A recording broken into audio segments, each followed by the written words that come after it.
दोस्तों नमस्कार। हमने अपने पिछले वीडियो में मोड बस के बेसिक्स देखे थे। ये कहाँ इसकी एप्लीकेशंस हो सकती हैं वो देखा था, प्रोटोकॉल कब आया था ये देखा था, कौन किसने प्रोटोकॉल डेवलप किया वो भी देखा, क्या क्या इसके फीचर्स हैं वो देखे, और इसके मास्टर स्लेव्स की वर्किंग फ़िलॉसफी भी हमने समझी।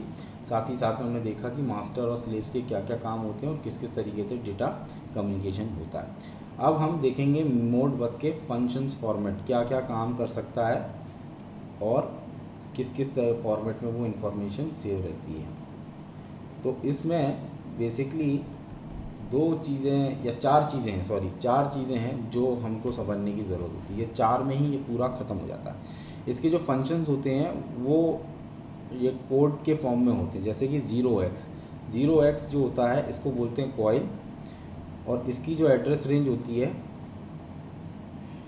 इसकी एड्रेस रेंज रहेगी कहाँ से कहाँ तक, 0001 से 0 क्वाड्रो 9 तक, 1 2 3 4 यहाँ तक रहेगी। इसके बाद दूसरा जो होता है वो होता है 1x वाला जो फंक्शन फॉर्म यहाँ से चालू होते हैं, इसको बोलते हैं डिस्क्रीट। और ये बेसिकली इसको बोलते हैं डिस्क्रीट इनपुट।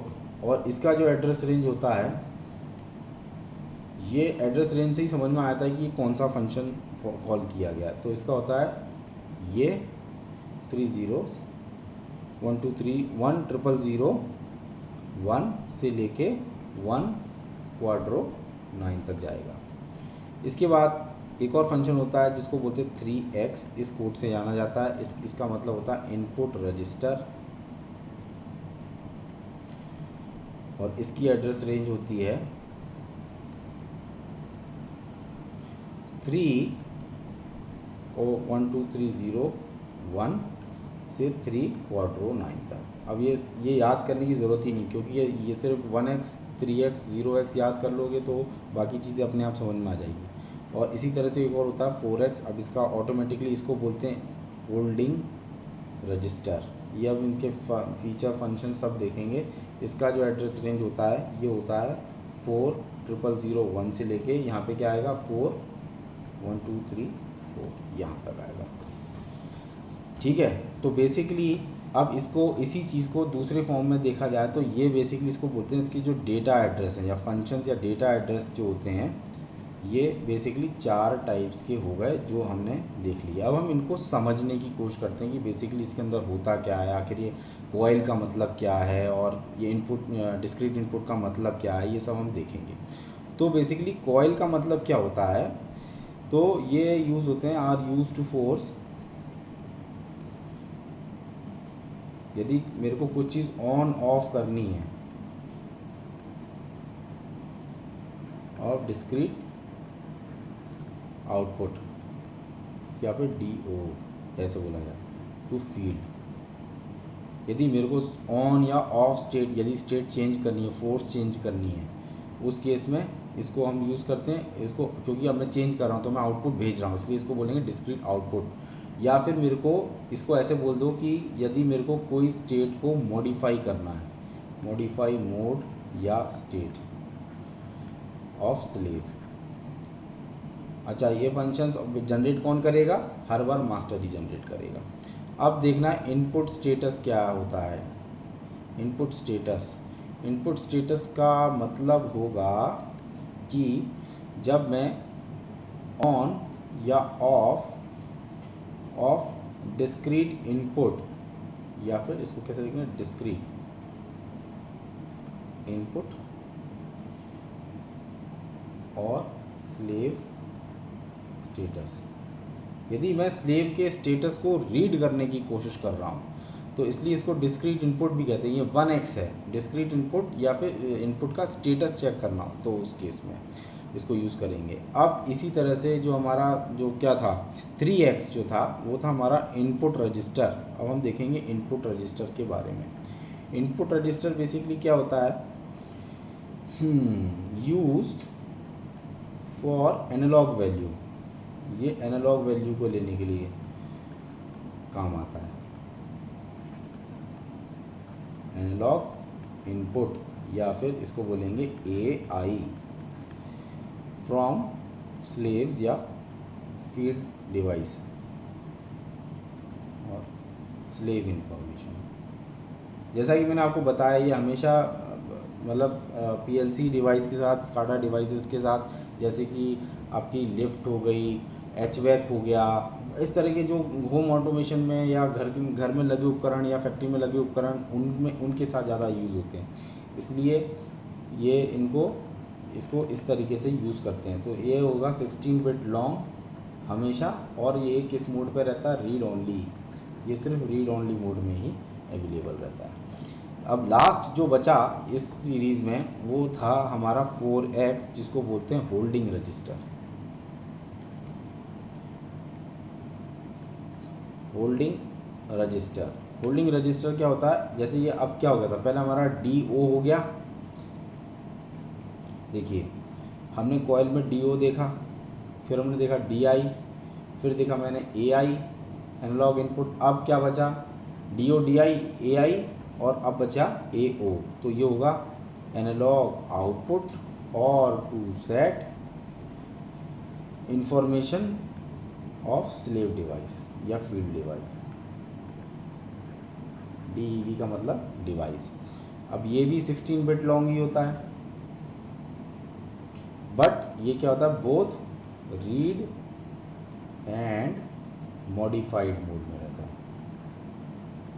ये इसकी खास बात है। दोस्तों, अभी हमने क्या देखा, हमने इसके चारों डेटा रजिस्टर, डेटा एड्रेस और डेटा रजिस्टर्स देखे, वो उसके फंक्शन फॉर्मेट्स देखे, उनका कोड देखा, एड्रेस रेंज देखी, और वो क्या क्या होते हैं, कैसे कैसे काम करते हैं, ये सारी चीज़ें देखी। अब हम देखेंगे इसका मोडबस का मैसेज फॉर्मेट कैसा होता है। Modbus message format.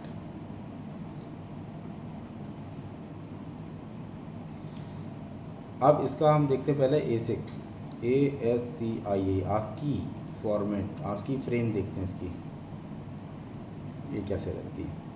ठीक है, अब इसको बनाने के लिए मैं यूज़ करूँगा ये इस तरीके से, और इसमें हम पार्टीशनिंग करेंगे। तो पहली चीज़ जो होती है वो होती है स्टार्ट।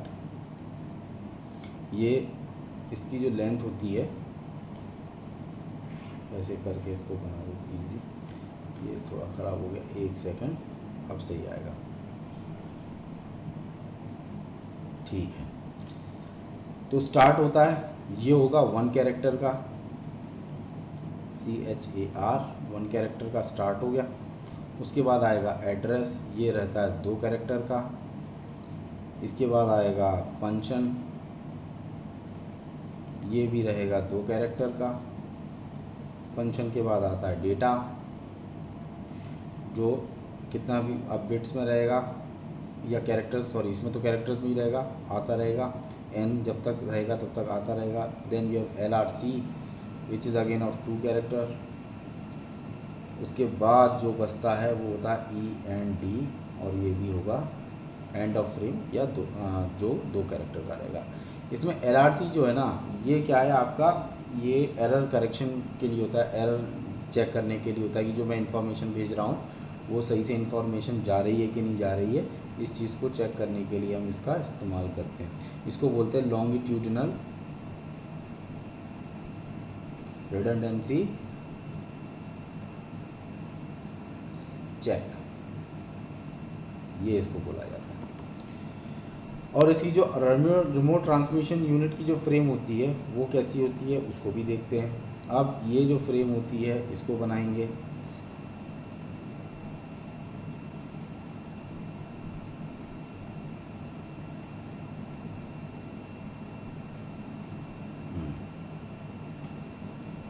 एक मिनट और, यस, ये फ्रेम कैसी होती है, RTU जो फ्रेम होती है इसकी, इसमें भी होता है वैसा ही सेम टू सेम स्टार्ट। अब ये स्टार्ट में ट्रिगरिंग होती है, अलग अलग तरीके से होती है। तो ये T1, T2, T3 या T4 ये पॉइंट्स होते हैं, इनके हिसाब से ट्रिगरिंग की जाती है। और इसके बाद होता है आपका जैसा पहले था एड्रेस, जो 8 बिट का रहेगा इस केस में, बिट्स। उसके बाद आएगा फंक्शन कि आपको कौन सी कॉइल चलाना है, मतलब DI है, DO है, AI है या AO है। अब ये सब आपको बताना पड़ेगा 8 कैरेक्टर में। सेम फंक्शन का काम यहाँ पे भी वही है। 8 बिट्स में, सॉरी ये फिर से बिट्स है। उसके बाद डेटा जितना भी होगा वो n, ऊपर वाले केस में n कैरेक्टर्स था और इसका इस केस में n इंटू 8 बिट्स हो जाएगा, इस तरह से चलेगा। इसके बाद आएगा CRC साइक्लिक रिडंडेंसी चेक। फिर से इसका वही काम है ऑथेंटिकेशन का कि भाई सही से डेटा चला गया कि नहीं चला गया। और लास्ट चीज़ जो इसमें बचती है जिसको कहते हैं END, और ये होगा आपका फिर से उसी तरह से जैसे स्टार्ट में होगा T1 T2 T3 T4। तो टाइम के हिसाब से इसको मैनेज करेंगे और ये इसी तरह से रहता है। इसकी फ्रेम में सब कुछ इंक्लूडेड होता है, कुछ एक्सक्लूडेड नहीं रहता। सारा के सारा मैसेज फ्रेम हमने एसिक और ASCII और RTU दोनों केसेस में दोनों तरीके से देख लिया है। अब इसमें कम्युनिकेशन किस तरीके से होता है वो भी मैं आपको एक बार डायग्राम बना के समझा देता हूँ, जिससे आपको थोड़े बहुत भी जो भी डाउट होंगे ना वो मोडबस से रिलेटेड सारे ख़त्म हो जाएंगे। मोडबस कम्युनिकेशन तो पहले अपन देखते हैं RS-232 के केस में कैसे होता है।